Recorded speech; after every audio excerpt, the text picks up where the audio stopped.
පවත්වමින් තරඟ පවත්වා අවසාන මහා තරඟය සඳහා සුදුසුන් තෝරා ගනු ලැබූ අතර අවසාන මහා තරඟය බණ්ඩාරනායක ජාත්‍යන්තර සම්මන්ත්‍රණ ශාලාවේදී අතිගරු ජනාධිපතිතුමියගේ ප්‍රධානත්වයෙන් පසුගියදා පවත්වනු ලැබිය. මෙම තරගාවලියේ විශේෂ සිදුවීම වන්නේ ත්‍රස්තවාදී උවතුරු වලට ලක්ව තිබෙන නැගෙනහිර පළාතේ ත්‍රිකුණාමලය අම්පාර වැනි ප්‍රදේශවල පාසල් ළමුන් තරගාවලියට එක්වීමයි. සමස්ත ලංකා කනිෂ්ඨාංශයේ ප්‍රථම ස්ථානය හිමි කරගත් කොළඹ දේවි බාලිකා විද්‍යාලයේ ක්‍රිෂාන්ති නිරෝෂණී පට්ටිආරච්චි.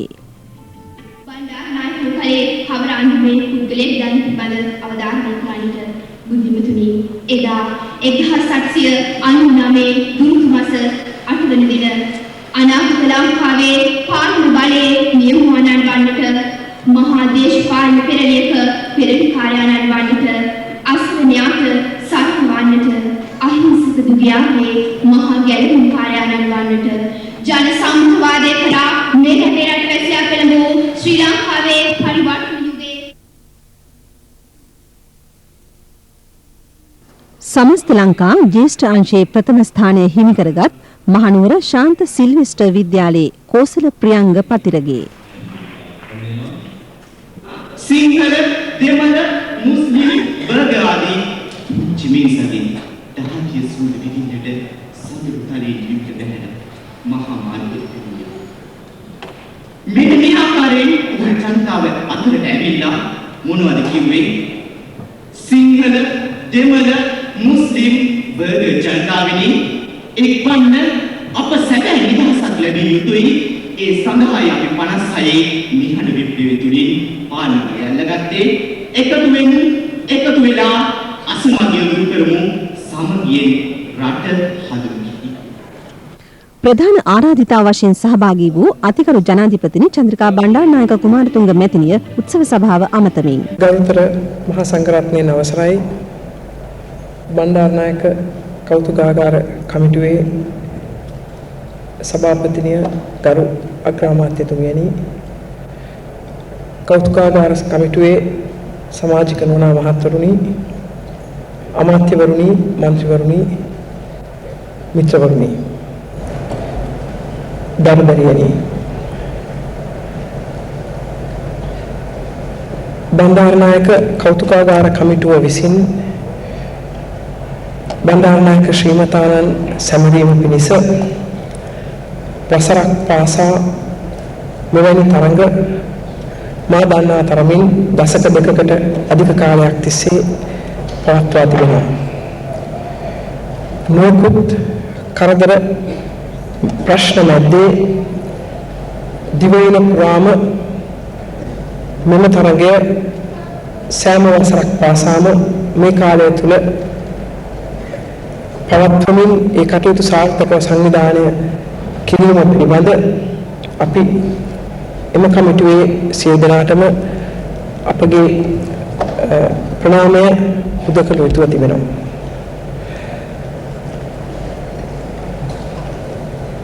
බෝධිවේන පුරාම ඈත පිටිසර ගම්මානවල සිටින දරුවන්ගේ සිටම කොළඹ ප්‍රධාන නගරය දක්වා පාසල් ශිෂ්‍ය ශිෂ්‍යාවන්ගේ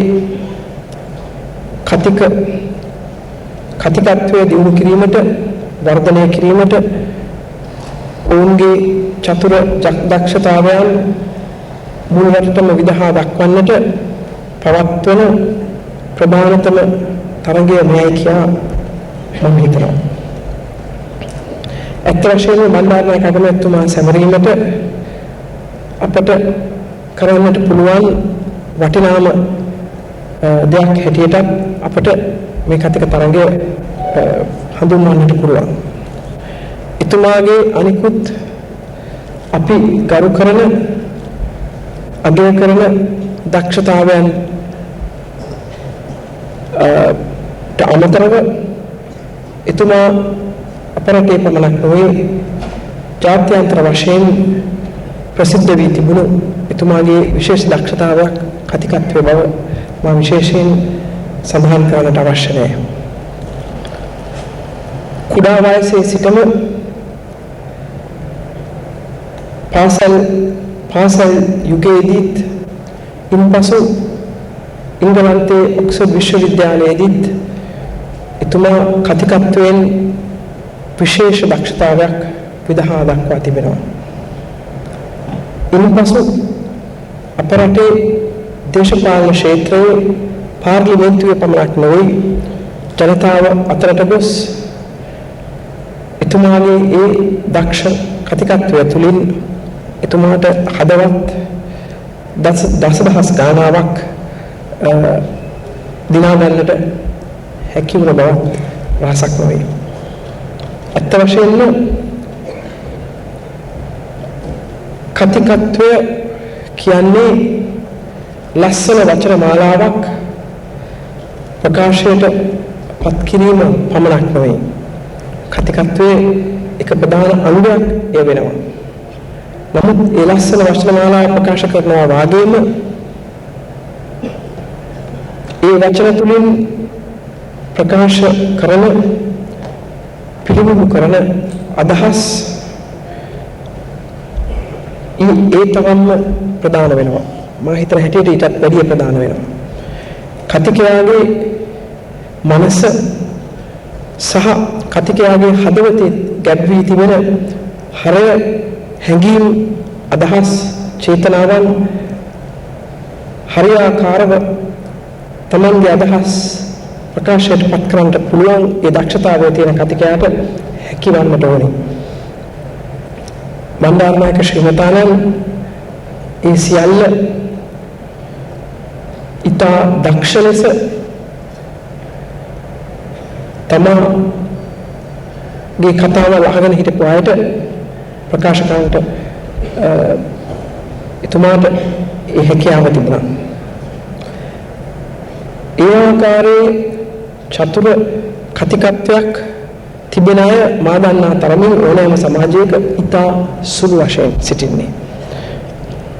අපි කරන රැකියාවේදී දේශපාලනයේදී කතිකත්වය පිළිබඳ දක්ෂතාවය විශේෂයෙන් අපේ වැනි රටවල ඉතාමත් අවශ්‍ය වෙනවා. නමුත් දේශපාලනයට පමණක් නෙමෙයි සියලුම ක්ෂේත්‍රවලදී තමාගේ අදහස් පැහැදිලිව අහගෙන ඉන්න කෙනාගේ හදවතට හිතට ආකර්ෂණය වෙන ආකාරයට ප්‍රකාශ කිරීම අත්‍යවශ්‍ය දෙයක්. ඒ නිසාම අපේ මේ තරුණ ශිෂ්‍ය ශිෂ්‍යාවන්ට තමන්ගේ කතිකත්වය පුහුණු වෙලා තරඟ වලට සහභාගී වෙලා ඒවා වර්ධනය කරගන්නට තියුණු ලෙස දියුණු කරගන්නට හැකිවන මේ ආකාරයේ තරඟ සංවිධානය කිරීම මම හිතන හැටියට ඉතා සුදුසු දෙයක්. ඒ වගේම අපි ප්‍රාර්ථනා කරනවා මීට පෙර යුගයකදී කෙරුවා මෙන් මෙම කෞතුකාගාර කමිටුවටත් අනිකුත් බණ්ඩාරනායක ශ්‍රීමතාණන් සමරන විවිධ සංවිධාන ගම්මට්ටමේ නොයෙකුත් ප්‍රාදේශීය වශයෙන් නොයෙකුත් සංවිධාන තියෙනවා.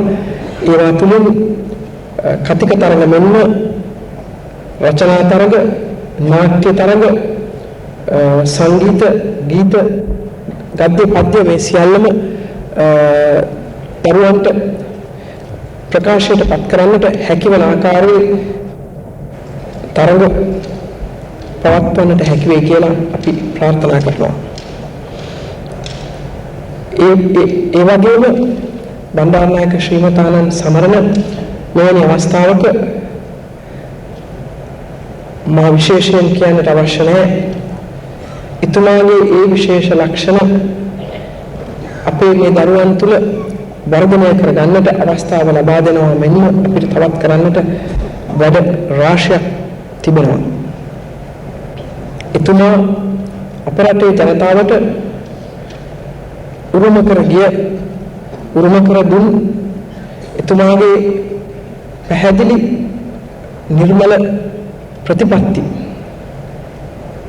අපි හඳුනාගා කියනවා මෙන්න ඒවා ක්‍රියාවට නංවාලීම සඳහා අවශ්‍ය පසුබිම අවශ්‍ය දේ අපි කළ යුතුව තිබෙනවා. පසුගිය වසර 30 ගණනාවක් තිස්සේ ඒ කටයුතු කරන්නට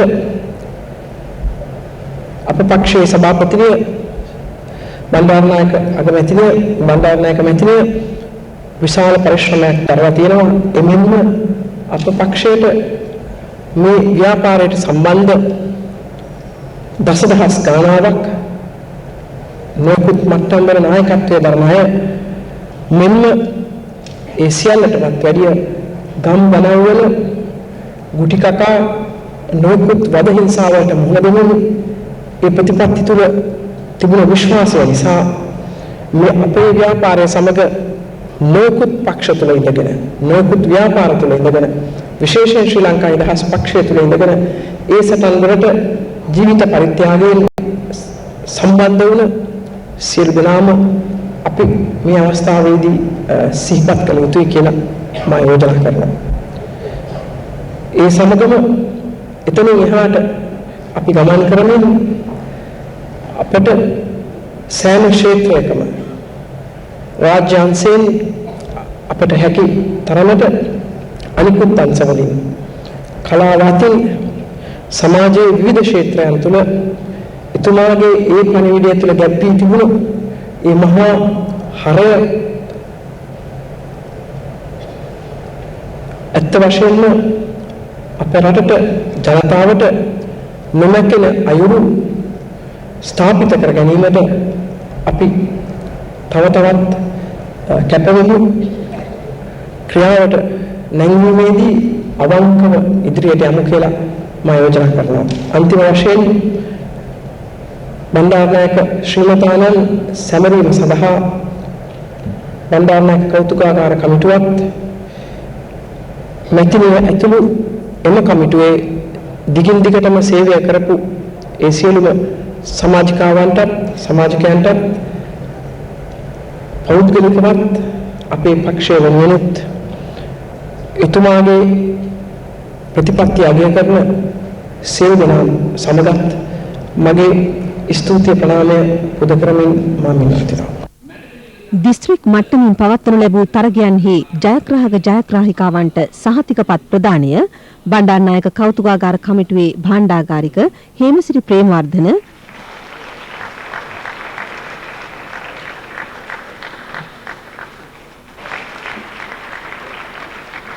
ජනමාධ්‍ය සංචාරක හා ගුවන් සේවා අමාත්‍ය ධර්මසිරි සේනානායක කර්මාන්ත සංවර්ධන ඇමති සී.වී. ගුණරත්න අධිකරණ හා ව්‍යවස්ථා කටයුතු සම්පාදන ඇමති මහාචාර්ය ජී.එල්. පීරිස් යන මැති ඇමතිවරු අතින් සිදුවින සමස්ත තරගාවලියේ කනිෂ්ඨාංශයේ තෙවන ස්ථානය කුරුණෑගල මලියදේව පිරිමි මිදුහලේ අරුණ ජයතිලක වසන්ත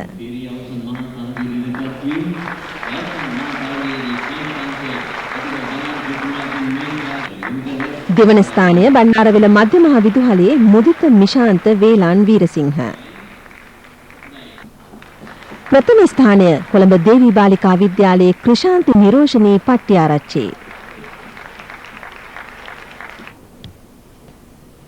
සමස්ත තරගාවලියේ ජ්‍යෙෂ්ඨාංශයේ තෙවන ස්ථානය වෙන්නප්පුව ජෝසප් වාස් මධ්‍ය මහ විදුහලේ ශිවන්ත මංචනායක.